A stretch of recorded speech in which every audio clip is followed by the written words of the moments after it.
Queridos e amados irmãos, a paz do Senhor Jesus. Neste mês nós vamos falar sobre a Europa, onde a Missão Desafio desenvolve o projeto Fôlego para a Europa.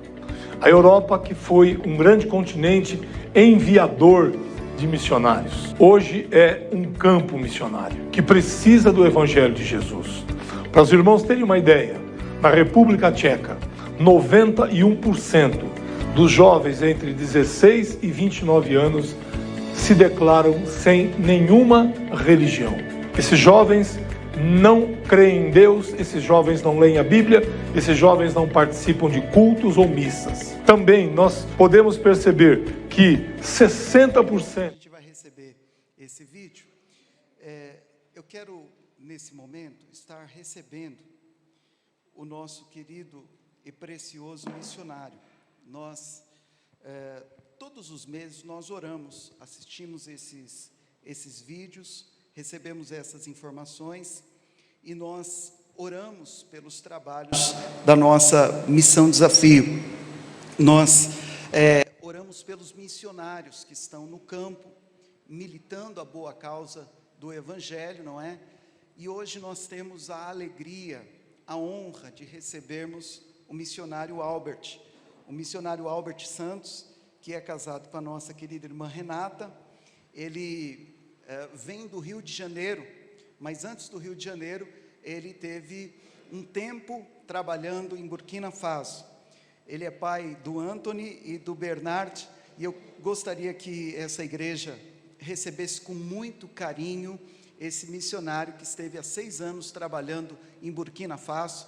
Nós vamos receber o missionário Albert em nome de Jesus, aplaudindo o nome do Senhor.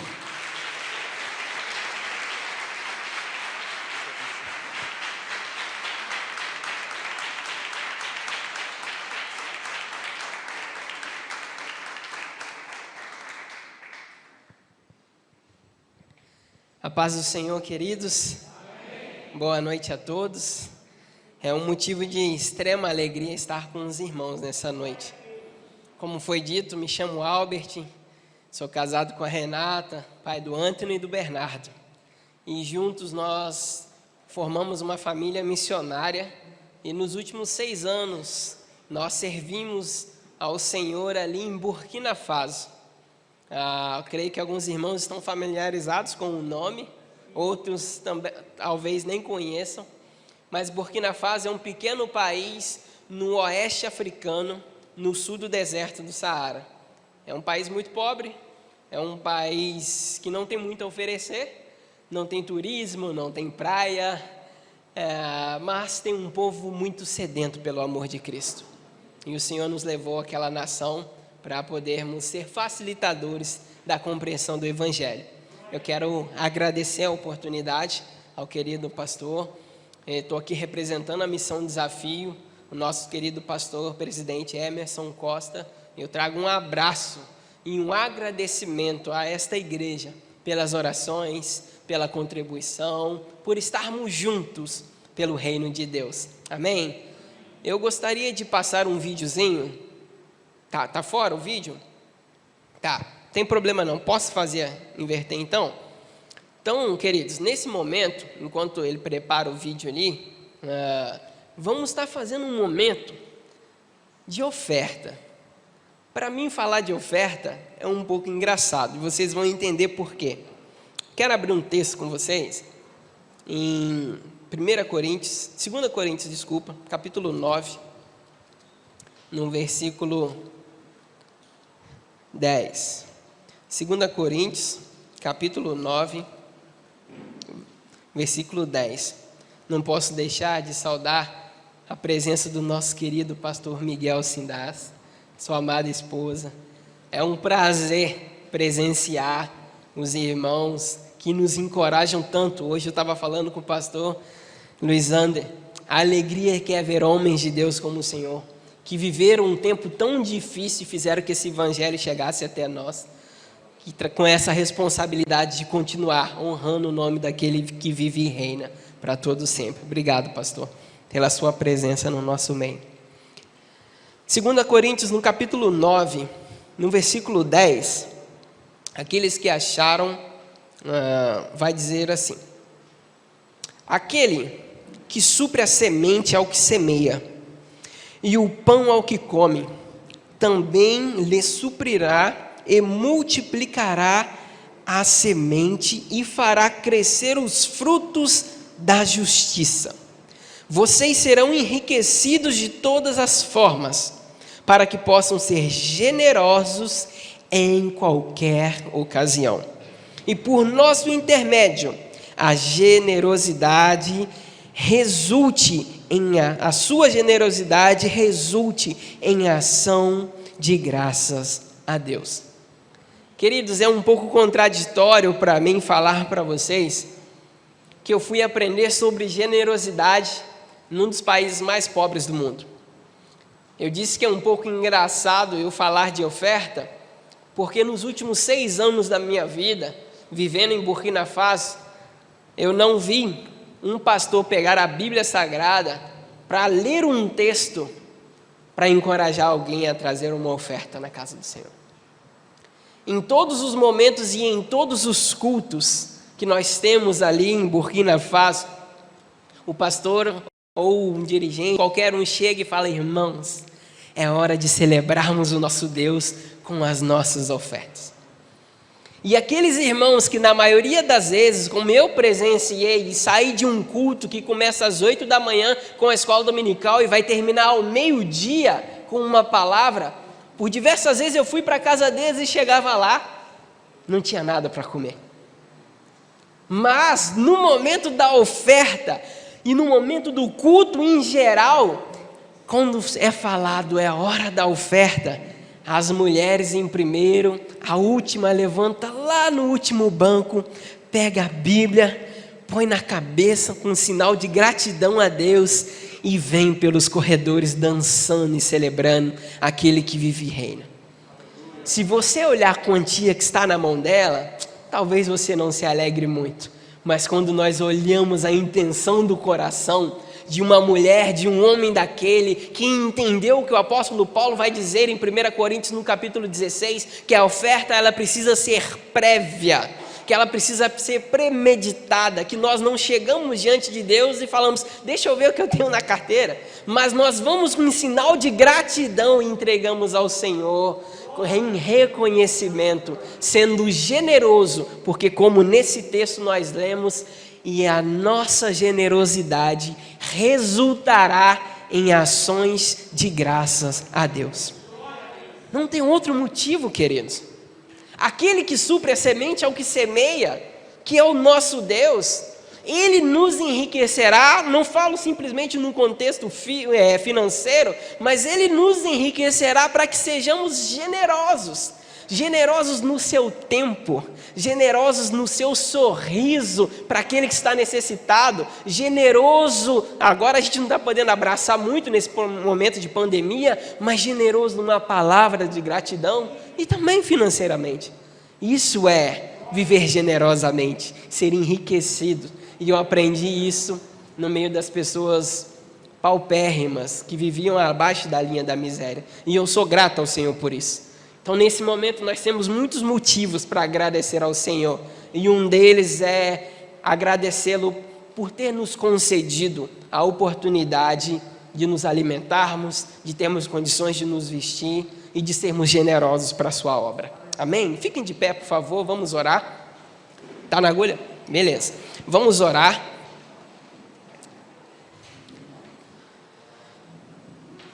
Senhor, muito obrigado.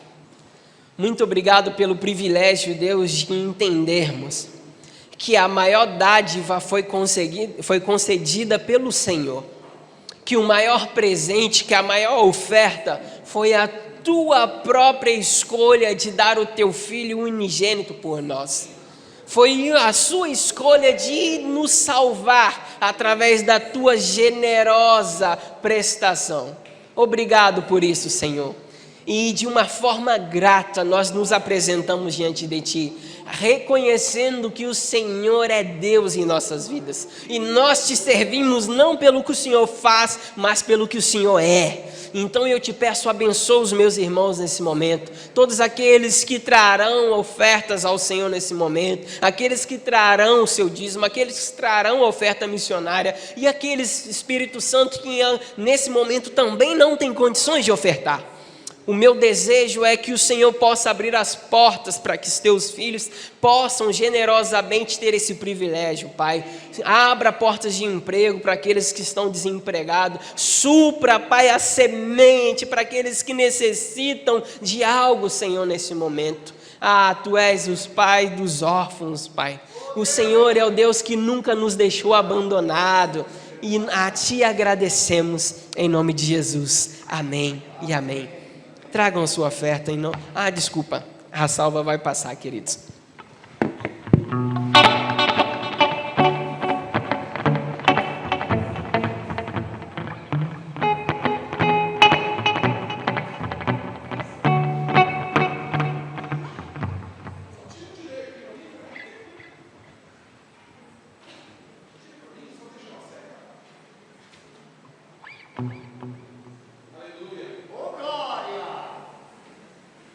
Alô? Amém. Você pode ficar em pé?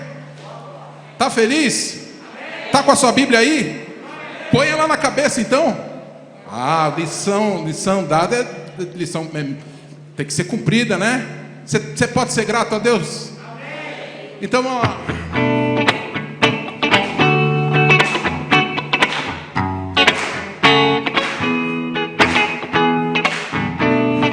Nada vai me separar. Mesmo se eu me abalar, teu amor não falha.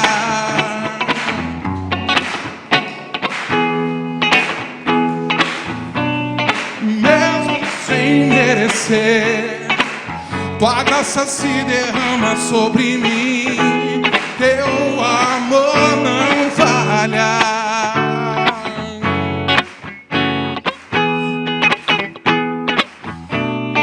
Tu és o mesmo para sempre. Teu amor não muda. Se o choro dura uma noite, a alegria vem pela manhã. Se o mar se enfurecer, eu não tenho que temer, porque eu sei que me ama. Quero ouvir. Larará, larará,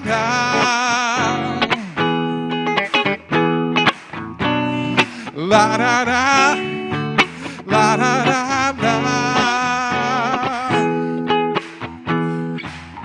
Em sinal de gratidão, todos com a Bíblia na cabeça, vai, todos com a Bíblia na cabeça, em sinal de gratidão. Senhor, muito obrigado, o Senhor é muito bom, o Senhor é o nosso Deus, o Senhor é o nosso amparo, a nossa fortaleza, refúgio, bem presente, socorro bem presente na hora da angústia. Muito obrigado, o Senhor tem nos sustentado nesse tempo.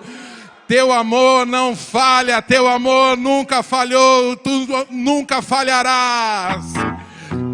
Tu és o mesmo para sempre. Teu amor não muda. Se o choro dura uma noite, a alegria vem pela manhã.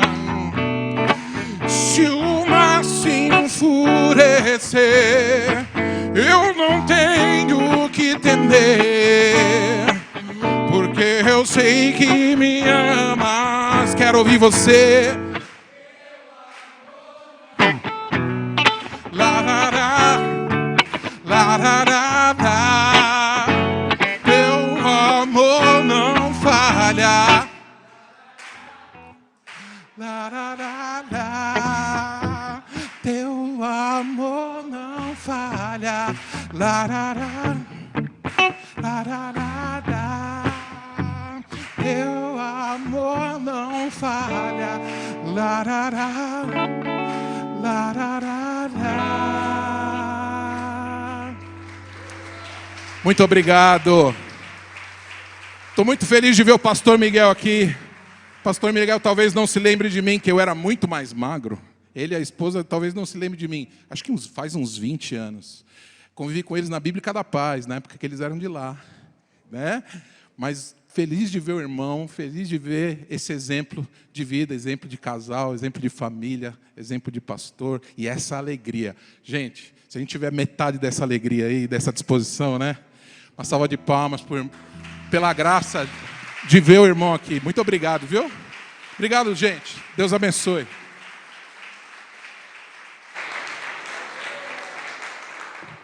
Glória a Deus, queridos. Podem se assentar, por favor. A gente vai estar passando um videozinho falando um pouco sobre Burkina Faso. Vocês vão estar entendendo um pouquinho mais, aqueles que não conhecem ainda, como é a vida ali. Pode colocar, por favor, aí, queridão, o vídeo.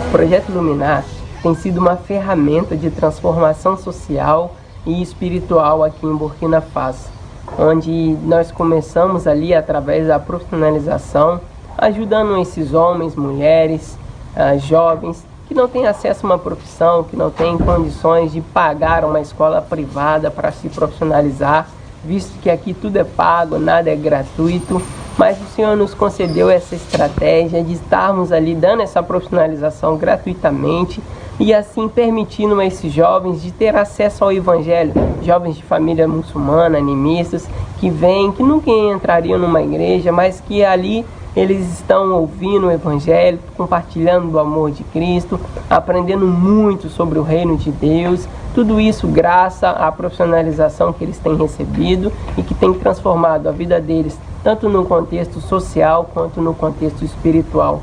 Louvamos a Deus por esse privilégio, louvamos a Deus por essa oportunidade de podermos pregar o Evangelho através da profissão. A paz do Senhor, queridos, me chamo Renata, sou missionária em Burkina Faso, no oeste da África, junto com meu esposo Albert, com o nosso filho Bernardo. E eu coordeno o projeto Curai, que tem abençoado muitos lares, levando saúde física e também espiritual a muitas famílias. Mas agora nós estamos enfrentando um grande desafio, que é o de combater a fome e a desnutrição infantil, que tem feito inúmeras vítimas aqui em Burkina. Então nós estamos lançando o programa Adote uma Criança, que consiste em apadrinhar uma criança desnutrida com um valor mensal de R$120 por um período de 6 meses. Esse valor será usado para a compra do leite e da farinha multimistura, que ajudará a complementar a alimentação dessas crianças. Então você que deseja participar dessa grande obra ou conhece alguém que pode nos ajudar, não deixe de entrar em contato conosco e você estará recebendo uma ficha com os dados da criança adotada e poderá acompanhar mensalmente sua evolução até que ela saia dessa zona de risco.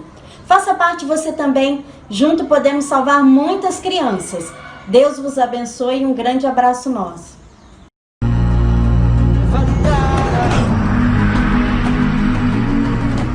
O Projeto Futebol com Graça tem sido uma ferramenta maravilhosa que o nosso Deus nos concedeu para evangelizarmos as crianças de Burkina Faso. No vilarejo de Boaçá, onde começamos esse projeto, muitas crianças de famílias muçulmanas, animistas, católicas e protestantes têm se reunido ali e para aprender sobre o futebol e, sobretudo, para aprender sobre o amor de Deus. Crianças essas que, em sua maioria, nunca teriam acesso a ir a uma igreja devido ao rigor dos seus pais, mas ali eles têm tido acesso ao Evangelho de uma forma direta, de uma forma contextualizada, numa linguagem que fala claramente para essas crianças do amor de Cristo. Tem sido um privilégio enorme. Eles têm aprendido sobre compartilhar, sobre a união e, sobretudo, o respeito mútuo uns com os outros. Esse projeto tem nos surpreendido aqui em Burkina Faso, e nós somos muito privilegiados por poder fazer parte dessa obra que o Senhor fez através de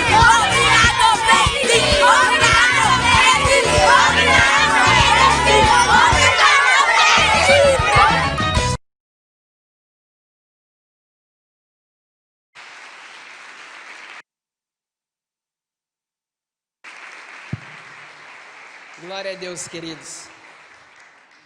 Participar da obra missionária é um privilégio. É um privilégio de todas as formas poder servir ao Senhor.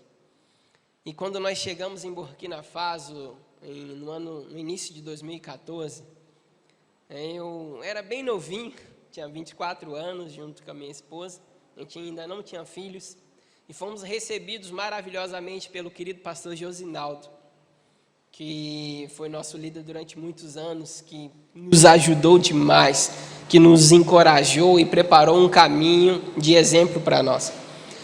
Mas nós chegamos no norte de Burkina Faso, e quando você chega no norte de Burkina, você entra numa região um pouco complicada. Por quê?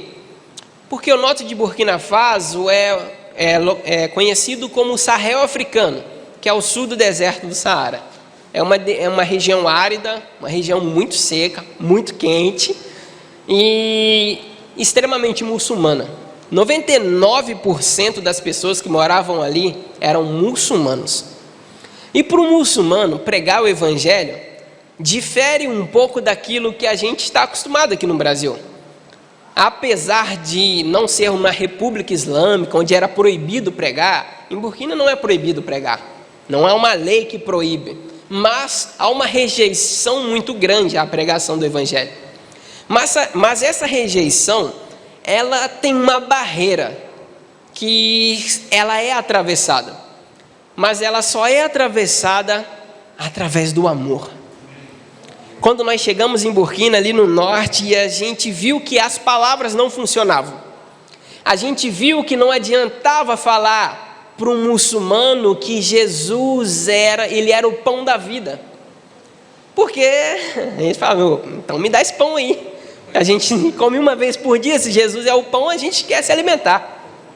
Não adiantava falar para uma mulher que bota uma lata na cabeça e anda de 14 a 20 quilômetros para buscar água, que Jesus é a água viva e quem beber dela nunca mais terá sede. Lógico, o texto explica um contexto espiritual da coisa, mas como eles iriam entender esse contexto espiritual se a gente não vivesse esse amor para eles? E aí o Senhor foi dando estratégias, e através do pastor Josinaldo também, vendo o trabalho que ele fazia ali de perfuração de poços artesianos, de implantação de escolas, a gente foi tendo direção de Deus e abrimos ali um centro de profissionalização no norte, onde eu trabalhei muitos anos com elétrica no Rio de Janeiro e falei, por que não ensinar elétrica para essa galera, para a juventude? Não tem empresa aqui, não tem trabalho, eles não têm uma profissão, são pastores de cabrito em sua maioria. E aí eu comecei a dar um curso de elétrica. No começo foi difícil porque fui desencorajado por muitas vezes, principalmente pelos alunos, porque o meio ao qual eles viviam meio que pressionava eles continuar naquela situação. E aí um dia um dos alunos falou comigo, cara, por que você está ensinando isso pra gente? Meu avô foi pastor de cabrito, meu pai também, e o meu futuro é herdar os cabritos do meu pai e dar continuidade. E aí eu pensei naquilo a noite toda e falei, Deus, não pode ser só isso. E a única coisa que eu fazia para esses meninos é permitir que eles tivessem uma profissão, e eu pedi a eles que me dessem 5 minutos no final de cada aula para compartilhar o amor de Deus. E num belo dia, eu passando um dos videozinhos depois de uma aula, sempre vídeos motivacionais para introduzir o evangelho, um dos meninos se levantou no meio do vídeo, era um vídeo sobre compartilhar o amor, e o amor ia circulando até voltar na pessoa. Um menino levantou bravo e falou, isso tudo é uma mentira, isso tudo é coisa de vocês ocidentais, vocês vêm aqui e tentam nos enganar, falando que o amor existe. É muito bom nesse momento a gente estudar antropologia, porque aí eu entendo que na língua daquele menino, que era de uma tribo fulani, não existe a palavra amor. E eu estava ali tentando ensinar para ele o que era amor, se na língua dele não existia essa palavra. Ele ouviu a palavra amor da língua francesa e eu estava comunicando com ele em francês. Então não fazia muito sentido para ele. E ele esbravejou, eu deixei ele esbravejar, botou para fora os sentimentos. Falou que aquilo tudo era uma mentira. E aí depois que ele falou, os meninos ficaram assustados. Eu virei para ele e falei: Uma, o nome dele era Uma, quanto que você paga para estudar aqui? Aí ele: nada. Falei: quanto que você paga para tomar um cafezinho, um chazinho aqui comigo depois da aula? Ele: nada. Eu falei: quanto que você paga pela profissão que você está recebendo e pelo material que você vai receber depois? Ele: nada. Eu falei: então, eu queria te dizer uma coisa. Você não paga nada porque o preço já foi pago um dia. E eu estou aqui para demonstrar para você que o amor existe. Eu não estou aqui porque eu sou bonzinho ou porque eu gostei de você. Eu vim aqui porque um dia Jesus me amou. E a forma de eu demonstrar esse amor por você é dedicar a minha vida para que a sua vida seja mudada. E aí, para a glória de Deus, queridos, foram várias turmas que se formaram. Eu tive vários testemunhos de meninos que conseguiram trabalho, locais, aldeias que chegou a energia elétrica e os meninos já sabiam trabalhar, implantando as placas solares, sustentavam suas famílias e o principal, tinham acesso ao Evangelho de Cristo. Porque eles eram muçulmanos e nunca pisariam numa igreja, mas a igreja foi até eles através de uma profissionalização. Eu queria falar um pouquinho também do projeto da minha esposa. Queria que ela estivesse aqui, mas infelizmente tivemos um pequeno imprevisto, ela não pôde vir com as crianças. Já quero adiantar, como eu adiantei de manhã, vocês perderam a melhor parte, vocês ficaram com a pior parte, que sou eu, a melhor parte de nós dois é ela. Se ela estivesse aqui, ela falaria muito bem. Mas a minha esposa, ela é enfermeira, e quando ela chegou em Burkina, quando você chega num país muito pobre, é natural que exista a fome. E ela viu ali que Burkina não existia SUS. Então, se você passa mal e tem dinheiro, você vai no hospital e compra remédio. Agora, se você passa mal e não tem dinheiro, você fica na mão dos curandeiros e muitas das vezes morre. A gente viu por alguns momentos pessoas morrerem de malária, que em 3 comprimidos resolve, pessoas morrerem de diarreia, de desnutrição e tantas outras coisas. E aí ela, logo no início, vendo essa situação, vendo meninos que andavam com os braços tortos, simplesmente porque teve uma pequena fratura e não teve condições de ir no ortopedista. E aí ela falou: não, eu preciso fazer alguma coisa. E através da caravana que o evangelista Edson Teixeira levou, e muitos irmãos viram aquela necessidade com os próprios olhos e levantaram recursos para abrirmos um posto de saúde ali no norte de Burkina. E foi maravilhoso, queridos. Foi maravilhoso receber aquelas crianças, foi maravilhoso receber as mulheres, os homens que vinham se consultar. A gente cometeu um pequeno erro estratégico, porque o posto era no quintal da nossa casa. Então imagina que a gente não tinha paz, a gente não tinha sossego, mas a gente servia com muita alegria. E eu lembro de uma situação onde um senhorzinho que era morador de rua, ele mendigava, né? Um dia, em Burkina Faso, não existe banheiro para o nativo. Então eles vão numa privada, que é aquela fossa de antigamente, e eles fazem a sua higiene com a mão esquerda. Então a mão esquerda é a mão impura. Então, por causa disso, é muito comum infecções por causa das bactérias e tal. E um senhorzinho chegou uma vez com uma infecção muito grave no dedo da mão esquerda, devido à bactéria. E é normal que eles perdessem o dedo por causa disso, que vai gangrenando e vai indo e perde. E a minha esposa cuidou daquele velhinho durante semanas, deu uma tipóia para ele nunca viu e achava que estava na moda, com uma roupa da moda, andando de tipóia para baixo e para cima. E no final de uma semana e mais alguns dias, o seu dedo já ficou legal e ele voltou. E lá eles usam túnica, né? O muçulmano usa aquele vestidão, aquela túnica. E aí ele meteu a mão no bolso, assim, bem lá no pé, e puxou um punhado de moedinha. Devia ter uns 70 centavos, assim, uma conversão para a nossa moeda. E todo feliz, ele falou: eu queria pagar pelo seu serviço prestado.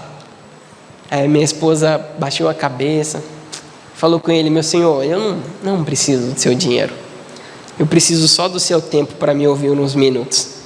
E aí, uma coisa que é quase inacessível, uma mulher falar a um muçulmano.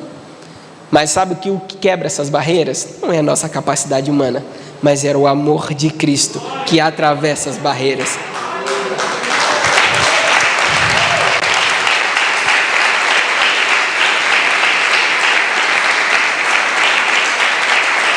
Glória a Deus, queridos, por isso. E ela pôde falar do amor de Cristo para aquele senhor. Um homem que nunca entraria numa igreja, mas pôde ouvir que existe um Salvador que se preocupa com ele e que nos enviou até aquela localidade para cuidar e demonstrar um amor por ele. E são N experiências durante 6 anos de combate à nutrição infantil e de tantas outras coisas. Mas por causa do tempo a gente vai resumir o máximo aqui. Eu quero só falar do último projeto que vocês viram ali. Apesar de trabalharmos também com implantação de igreja, discipulado nativo, formação de obreiros nativos, abrir escolas e tantas outras coisas, mas a gente abriu também uma escolinha de futebol. E o africano ama futebol, ele é apaixonado por futebol. E muitas portas me foram abertas por causa do futebol, inclusive.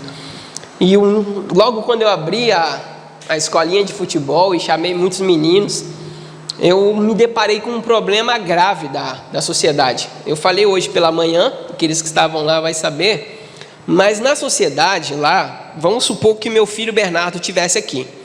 Se meu filho Bernardo tem 4 anos, estivesse num culto aqui, e ele começasse a correr aqui, ó, para atrapalhar o culto, meter o pé no fio ali, começar de uma forma a nos atrapalhar. Qualquer um entre nós, não necessariamente eu como pai, mas qualquer um dos irmãos estaria autorizado a levantar, dar um tapa na orelha do Bernardo e mandar ele sentar. Porque na cultura africana quem educa não é os pais, mas sim a sociedade. Então a função de educação de uma criança, ela repousa sobre qualquer indivíduo da sociedade. Então pensa comigo, numa sociedade onde todo mundo pode bater no filho de quem quiser, a única coisa que nos resta é a violência. Então no primeiro treino de futebol com as crianças, 5 minutos de treino, era fato que ia ter briga. Era óbvio. E aí, 5 minutos, briga. E aí eu vi naquela brigaiada, já botei a mão na cabeça com medo dos meninos machucar. E aí, quando eu olhei para procurar o obreiro nativo, que era o africano que me ajudava ali, que a gente estava formando ele já não estava mais do meu lado. E quando eu assustei, ele estava com uma vara gigantesca, dando varada nas crianças, tudo. E aí eu botei a mão na cabeça e falei, meu Deus, rapaz, a gente é crente, não pode bater no filho dos outros, não sei o quê. Ele virou para mim e falou, como assim não pode bater no filho dos outros? Eu apanhei a minha infância toda de qualquer um. Eu apanhei na escola, apanhei no futebol, apanhei na rua, e aqui só se aprende na violência. E aí eu refleti um pouco, fiquei meio mal e falei, não vai ser assim. Chamei ele e falei, olha, vamos punir os meninos? Aí ele ficou todo feliz, punir? Vamos. Eu falei, então a partir de hoje a gente joga a vara fora. Aí ele não entendeu bem, eu falei, a partir de hoje o treino começa às 17 horas. O sol se põe às 18. Quem brigar vai correr até o sol se pôr. Beleza? Beleza, então tranquilo. As crianças brigavam, insultavam, batiam ao outro. Vai correr, filho, até o sol se pôr. Depois, você é novo, não vai morrer de correr. E eles corriam. A primeira semana, a maioria já parou de correr. Na terceira semana, ninguém mais queria correr. Resultado, os pais vieram conversar com a gente. Aí eu falei, ixi, acho que eu fiz alguma coisa errada na cultura e tal. Mas os pais vieram nos criticar, nos questionar de fato, por que os filhos deles não estavam mais brigando em casa. Por que os filhos deles não estavam mais respeitando a mãe? Porque na cultura africana, em Burkina Faso precisamente, as mulheres não têm valor nenhum, nem para os filhos. E aí eles vieram nos questionar, e aí o pastor que estava comigo nesse dia falou, não, é porque Jesus está transformando a vida desses meninos. E aí, através de atitudes simples, queridos, o evangelho ia entrando através dessas crianças e entrando nas suas famílias, até que nós tivemos acesso a muçulmanos, a mulheres de muçulmanos que não podiam nem falar com um homem. Através dessas estratégias nós pregamos o amor de Deus. Muitos nos questionam, mas espera aí, e abrir a Bíblia e pregar e tal. Eu falei, a gente faz isso também, mas, tá ali. Mas a gente não tem como separar a vida do físico do espiritual. Sabe por quê? Porque Jesus não fez isso. Em nenhum momento, quando as pessoas se apresentaram diante de Jesus com uma dificuldade, ele falou assim, olha só, eu vou só orar por você, você vai em paz. O evangelho que Jesus pregou para o povo da sua época e para nós é que aquele que está necessitado, nós devemos ser o socorro para essa voz que clama. E aí, quando a pessoa estava com fome diante da sua pregação, ele manda os discípulos dar de comer e faz uma multiplicação. E aí, quando um cego precisa enxergar, ele ora, faz alguma coisa. Quando as pessoas estão necessitadas, Jesus ensina esse evangelho para nós. Então a gente não pode fechar os olhos para os necessitados. E foi essa estratégia que o Senhor nos deu. E tivemos o privilégio de ver tantas igrejas abertas, tantas vidas se batizando, se convertendo ao Senhor. E Deus continua sendo glorificado, porque toda a glória é dele. Glórias a Deus. Ele merece.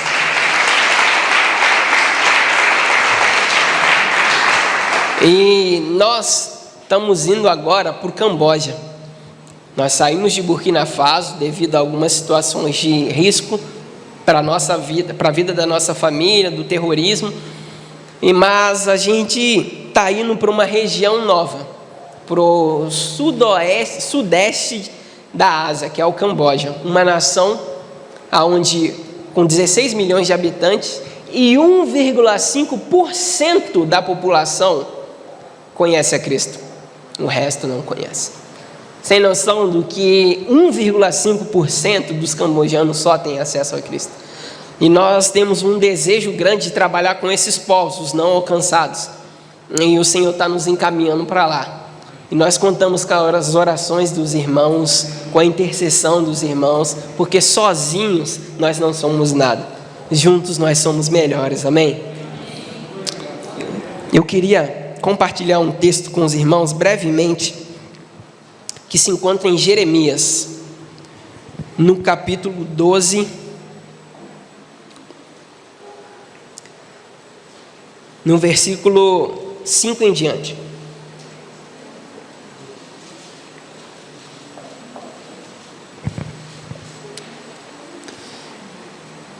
Jeremias, capítulo 12, versículo 5 em diante, vai dizer assim: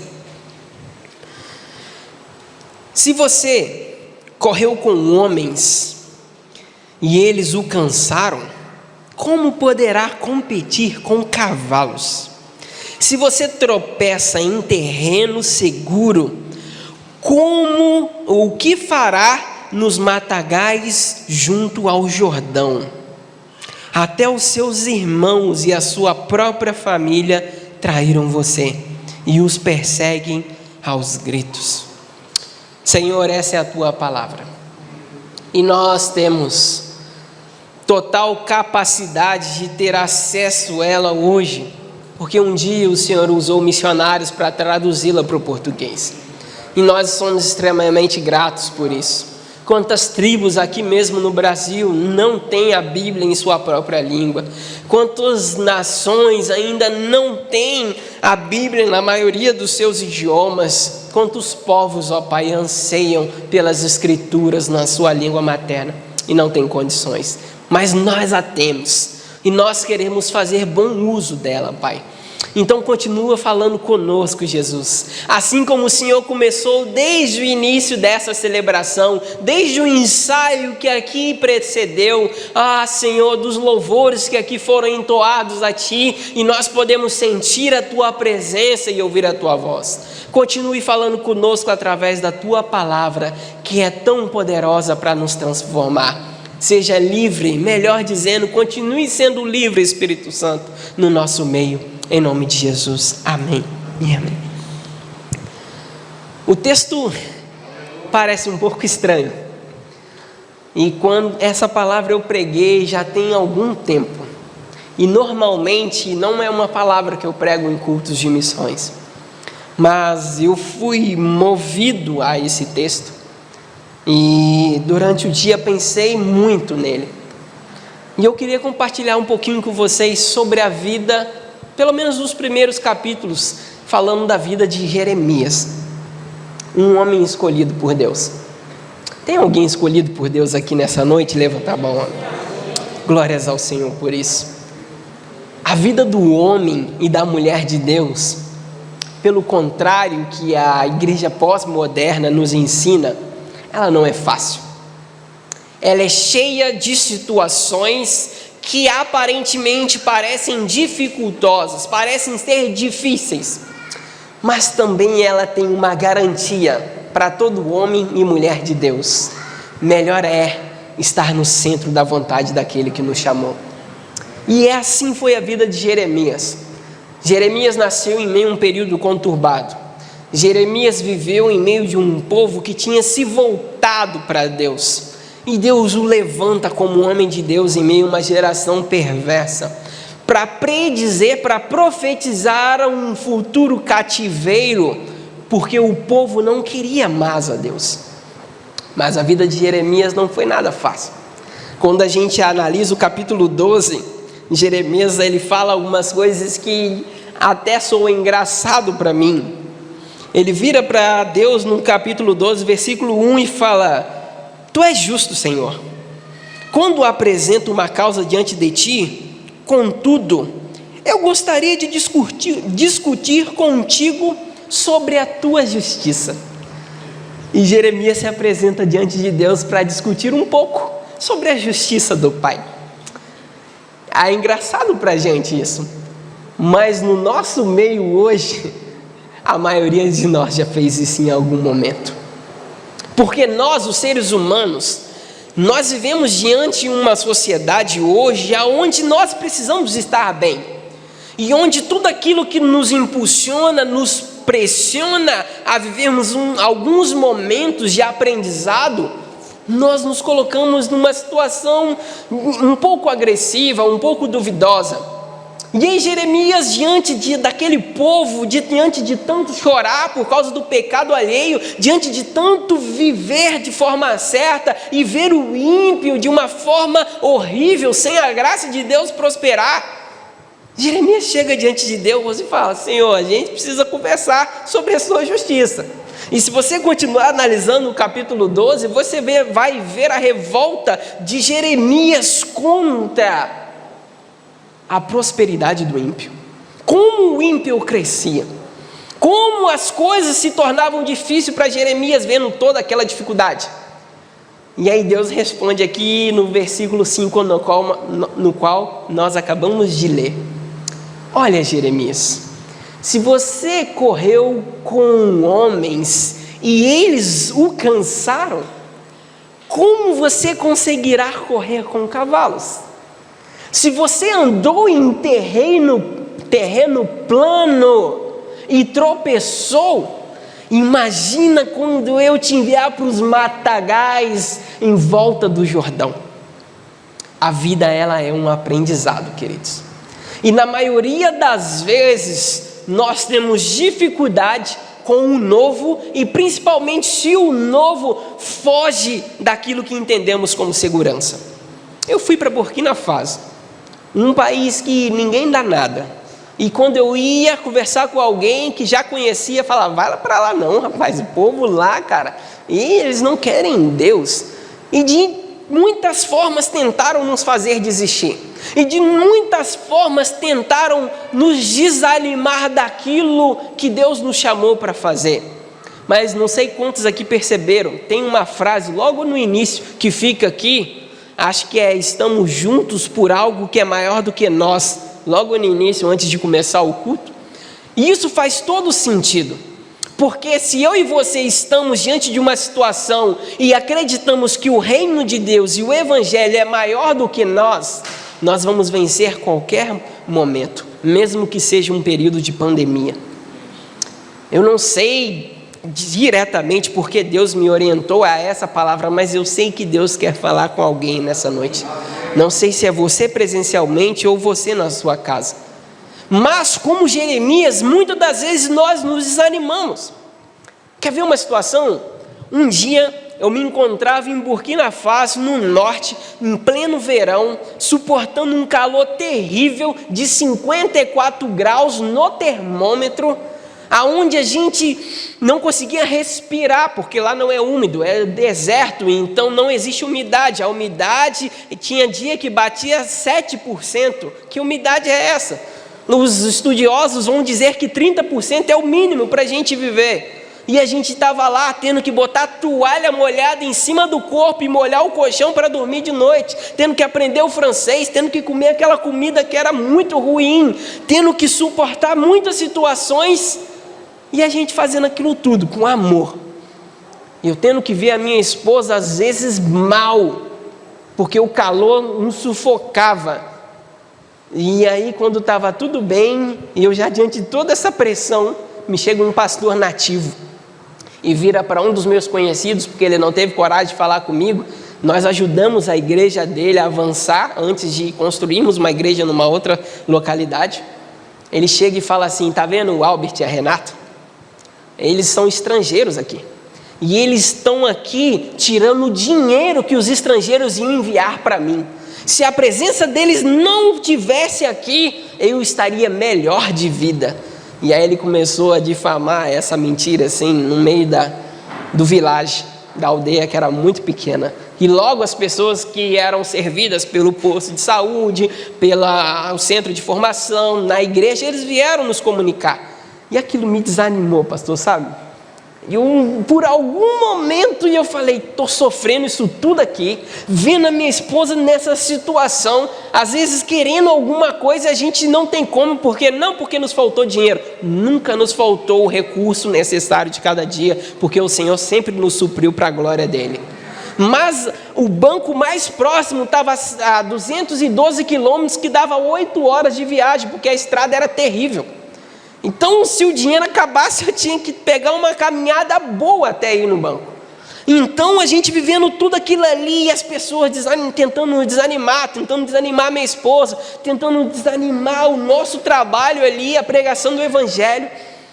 E aí eu falei: Deus, eu não vou desanimar, porque a causa que eu sirvo, ela é maior do que eu. Ela é maior do que o meu ego, que o meu orgulho e que a minha tristeza que pode produzir. Eu não sei o período que você está vivendo, meu irmão. Eu não sei as dificuldades que nós enfrentamos nesse período de pandemia que você enfrentou. Mas eu tenho uma coisa para te encorajar. Aquele que te chamou, ele te chamou para uma obra que é maior do que você. Ele te chamou para uma obra que, mesmo que você viva situações difíceis, a ponto de você achar que não pode suportar, como o apóstolo Paulo vai dizer, vivemos situações na qual achamos que estava demais, que não poderíamos suportar. Esse Senhor, Ele cuidará de você, assim como Ele cuidou de nós. Mas Jeremias, quando entra nesse discurso com Deus, diante de uma situação sobre a justiça de Deus ou não, Deus, ele ensina algumas coisas para Jeremias. E se você começar a caminhar os capítulos, você vai ver que a situação só vai piorando. E que o povo vai só se distanciando de Deus, e o povo vai só se afastando. E Jeremias se lamentando, porque ele era um homem de Deus. E uma coisa que eu vejo que falta um pouco, para não falar muito nos nossos dias, é que a gente não se lamenta mais pelo pecado que está no nosso meio. Não o qual cometemos, mas pelo pecado que o próximo comete ao nosso redor. Sem falar do nosso, que a gente devia se lamentar por ele também. O homem e a mulher de Deus, ele não consegue conviver em meio a uma vida pecaminosa. E Jeremias se levanta diante dessa situação e fala, e Deus dá revelação para ele, e Deus leva a ele, mostra no vale ali como ele trata do olheiro, e todas aquelas situações que nós vemos no capítulo 18 e 19. Mas chega num momento que Jeremias, obedecendo a Deus, ele chega e profetiza sobre o povo. Só que os sacerdotes da época, isso você pode encontrar no capítulo 20 de Jeremias, principalmente o sacerdote Passur, ele ficou revoltado com a profecia que Jeremias fez e com a profecia que o povo iria sofrer na Babilônia. E o texto vai dizer que eles pegaram Jeremias e o espancaram, o amarraram num tronco e o deixaram ali. E essas coisas me fazem às vezes questionar: por que pessoas boas sofrem coisas ruins? E aí eu lembro da palavra de um grande homem de Deus que disse assim para um dos seus discípulos: nunca mais repita isso, que pessoas boas sofrem coisas ruins. E isso só aconteceu uma vez na história, e isso foi com Jesus Cristo de Nazaré. Tudo que nos acontece é para a glória de Deus, e às vezes nós merecemos. Tudo que nos acontece tem um propósito, que é glorificar ao Pai. Ou nós encaramos isso de uma forma que vamos glorificar a Deus em todas as situações, ou a gente se enclausula nos nossos problemas e se distancia dele. E sabe o que Jeremias faz? Depois de tomar uma coça e de ser amarrado num tronco, ele volta e profetiza de novo para Passur, e muda o nome dele e mostra que o cativeiro estava próximo. Mas se tem uma coisa extraordinária que eu aprendo aqui com a vida de Jeremias, é que Deus nos chamou para uma missão.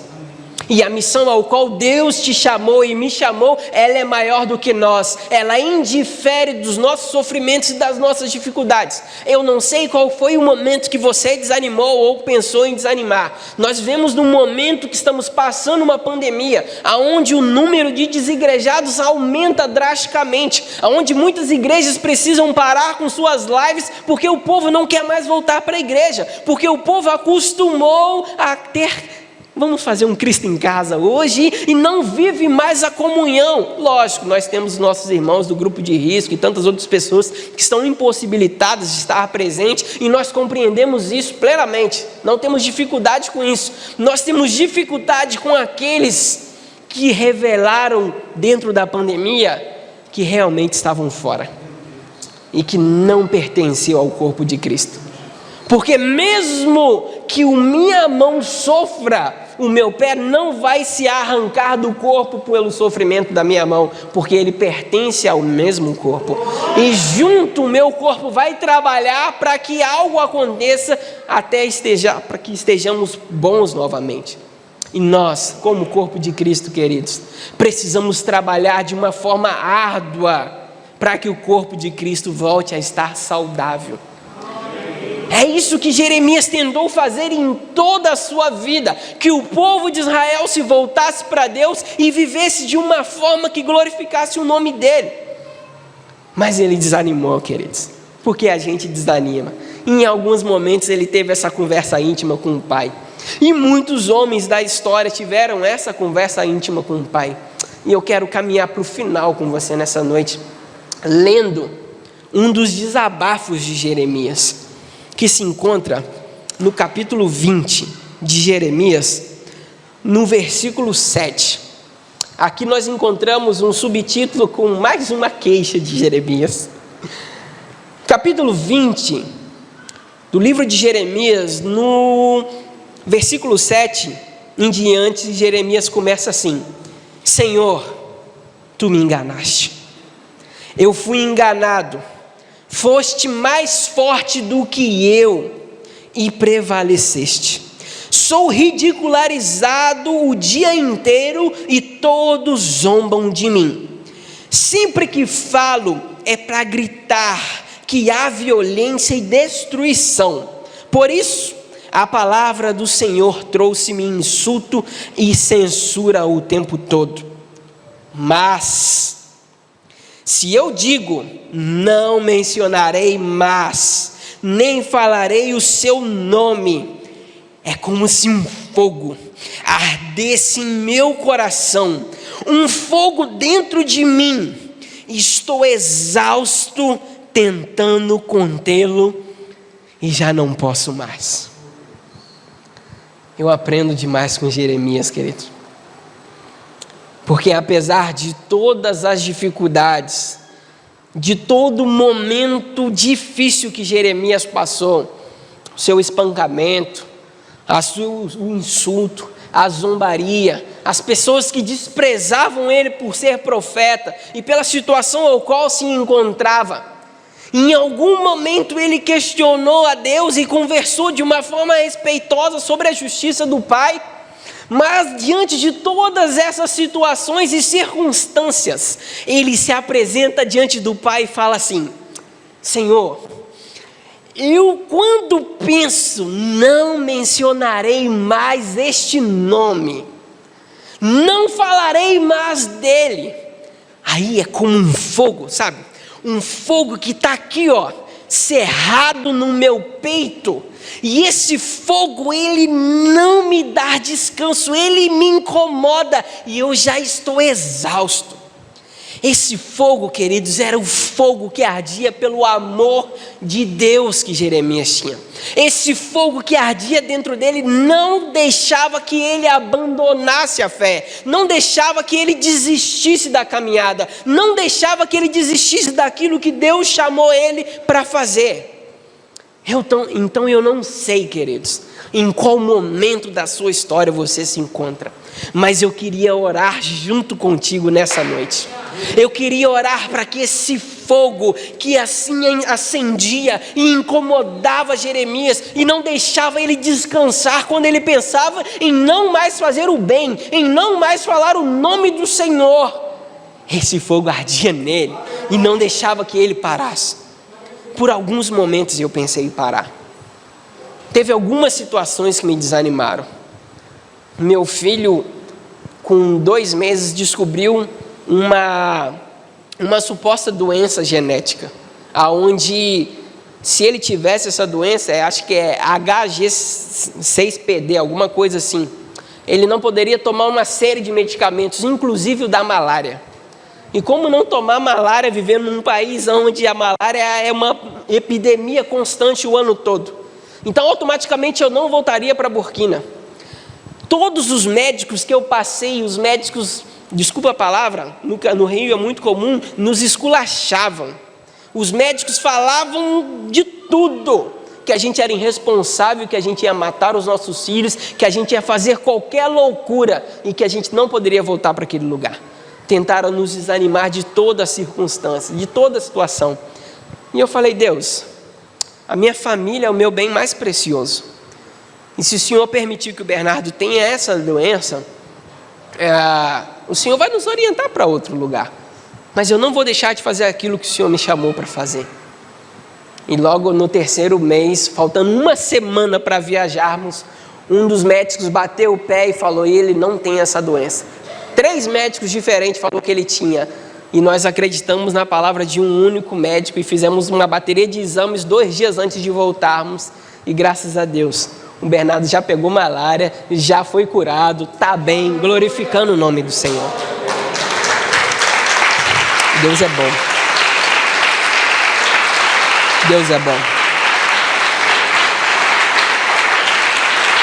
Muitas situações durante essa vida vão tentar nos desanimar, nos fazer parar. A gente, numa vida missionária, a gente se torna pessoa pública. E uma das vezes a minha esposa, quero terminar aqui, te chamar para orar. Uma das vezes nós estávamos pregando numa igreja e uma irmã veio, assim, o Bernardo era novinho, nem tínhamos o antro. O Bernardo tinha 1 aninho e pouco. E a irmã falou assim: olha, irmã, sabe o que acontece? Vocês são missionários, né? Eu falei: somos. A Renata: sim, nós somos, querido. Então, eu estou com umas roupas aqui, são muitas roupas, elas não estão novas não, é tudo de menina. Mas eu sei que seu filho é menino, mas como vocês são missionários, moram na África, não tem problema vocês pegarem essas roupas, né? E a Renata falou: ô irmã, a gente não usa roupa de menina no nosso filho, porque ele é menino. Ela falou: não tem problema, afinal de contas vocês são missionários. E aí a Renata saiu, eu despedi da irmã, lágrimas correu no olho dela e falou: amor, por que isso? Eu falei: amor, são só situações que tentam ferir o nosso ego, o nosso orgulho. Mas a causa a qual nós lutamos é maior do que nós. Então essas coisas não vão nos desanimar. E aí esse fogo de Jeremias capítulo 20 é o que nos mantém de pé. Então levante nessa noite, você me ajuda nessa, queridão? Eu tenho certeza, queridos, que vocês já ouviram muitas coisas para tentar pará-los, para tentar desanimá-los, para tentar fazer com que vocês estejam fora daquilo que Deus chamou vocês para fazer, fora do centro da vontade dEle. Mas a minha palavra nessa noite é de encorajamento, para que você não desista. Geralmente eu trago uma palavra de reflexão, mas hoje é uma palavra de encorajamento. Não desista, queridos. Vamos louvar uma canção juntos, antes de orarmos, para que esse fogo não se aparte de nós, por nenhum dia de nossas vidas. Amém? Feche os seus olhos.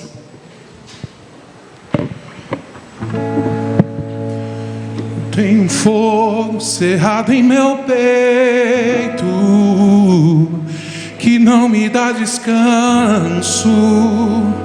Eu não tenho descanso. Eu tenho um fogo cerrado em meu peito que não me dá descanso. Eu não tenho descanso. Ouvi o meu Senhor bater na porta e o meu coração queimou.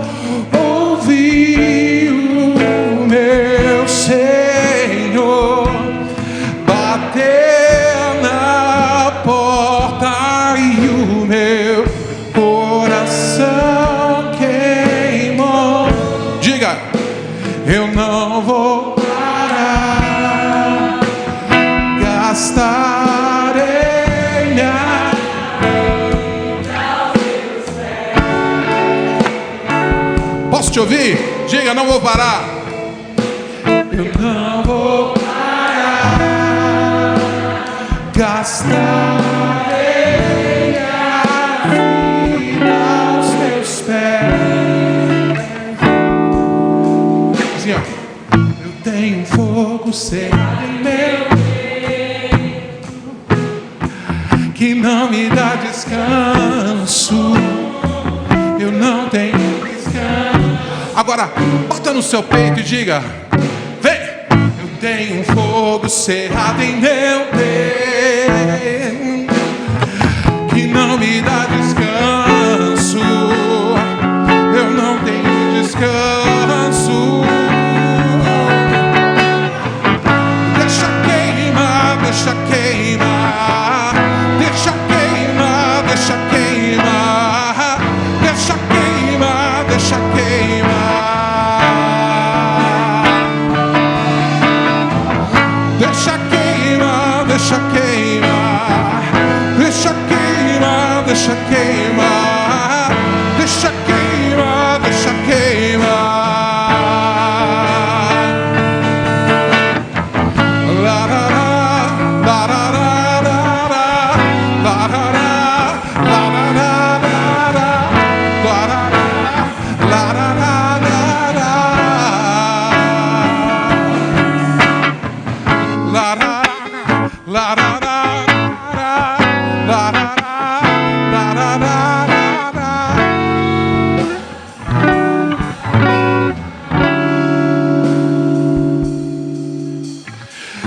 deixa queimar, deixa queimar, deixa queimar, deixa queimar, deixa queimar, deixa queimar,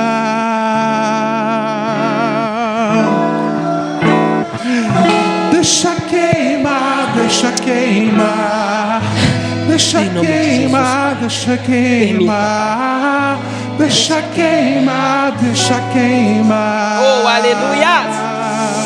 Glória a Deus. Em nome de Jesus, Espírito Santo de Deus, Pai, eu quero orar pelos meus irmãos que aqui se encontram presentes, Pai. Oh, Pai, nós sabemos que esse mundo, ele é adverso e que de momentos, em diversas situações, nós somos desafiados, nós somos encorajados a parar. Nós, ó Deus, recebemos cargas sobre nós que nos fazem refletir se vale a pena mesmo continuar no caminho aonde a maioria está na contramão, Pai. mas em nome de Jesus nós estamos presentes aqui, suplicando, Senhor, a tua presença, ao Senhor, Pai bendito, Espírito Santo, a nos fortalecer, a nos ajudar, a cada um de nós, a superarmos, ó Deus, as nossas limitações, a superarmos os nossos sentimentos, a superarmos as nossas dificuldades, por uma causa que é maior do que nós. Aleluia. E essa causa é o Senhor, Pai. Aleluia. Nós queremos continuar te glorificando, te exaltando, te bendizendo, indiferente daquilo que nos sobrevém. Queremos aprender, ó Pai, queremos aprender com os apóstolos, contigo, com os pais na fé, com Jeremias, com tantos homens de Deus que viveram e ultrapassaram as suas capacidades, as suas limitações, por amor a Ti, Deus, por amor ao Senhor, Pai. Nós não nos sentimos no direito de parar, apesar de muitas das vezes desanimarmos, apesar de muitas das vezes cairmos nas ciladas do inimigo, apesar de muitas das vezes tentarmos, cairmos nas armadilhas, nós nos levantamos, pois a Tua palavra diz que o cair é do homem, mas o levantar, ó Pai, esse levantar vem do Senhor, e nós não vamos parar. Nós declaramos que nós não pararemos, pelo amor que há em Teu santo nome. Obrigado, Senhor, por nos encorajar, por nos motivar. Abençoa os meus irmãos, não permita que eles parem, pois nós não temos esse direito, porque o Senhor não parou. O Senhor foi até o final e se entregou por nós, para que tivéssemos vida e vida em abundância em Ti. Obrigado, Jesus. Em Teu nome nós oramos, gratos, em nome de Jesus. Amém e amém. Aleluia. Eu queria agradecer a vocês, que eu sou um jovem missionário. Eu tenho 30 anos. E antes de eu nascer já tinha homens caminhando. Vocês já caminharam há muito tempo antes de eu chegar aqui. E vocês não pararam. E vocês me incentivam. São um exemplo para que eu continue. Obrigado, gente. Que Deus os abençoe em nome de Jesus.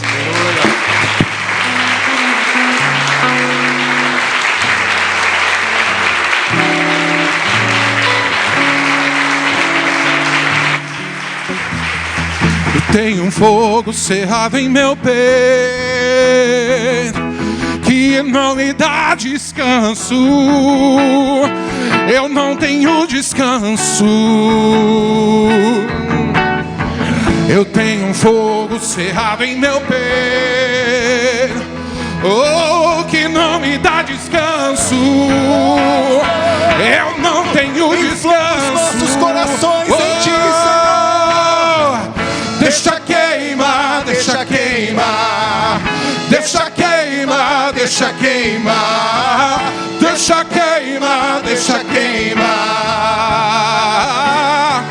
oh, oh, deixa queimar, deixa queimar, deixa queimar, deixa queimar, deixa queimar, deixa queimar.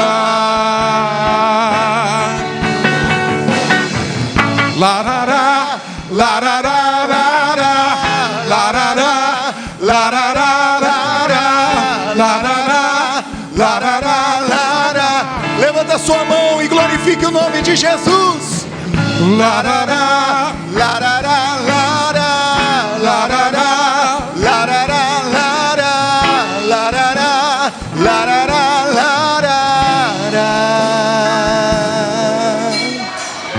Aleluia, glória a Deus, glória a Deus. Rogério Sarralheiro, irmãos. Prazer estar com vocês. Louvado seja o nome do Senhor. Bênção sempre.